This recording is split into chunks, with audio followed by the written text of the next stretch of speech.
பார்த்தாலும் ஒரே ஒரு விஷயம் தான் தெளிவா தெரியுது. எனக்கு உங்களை ரொம்ப பிடிச்சிருக்கு, நம்ம கல்யாணம் பண்ணிக்கலாம். வாட்? அதான் எனக்கு உங்களை ரொம்ப பிடிச்சிருக்கு, நம்ம கல்யாணம் பண்ணிக்கலாம். வாட் சே?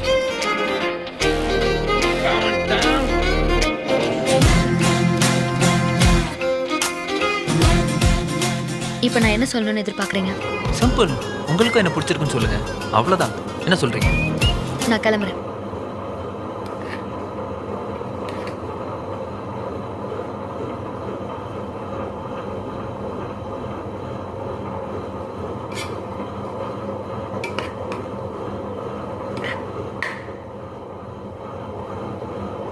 ஓம் நம சிவாய். ஓம் நம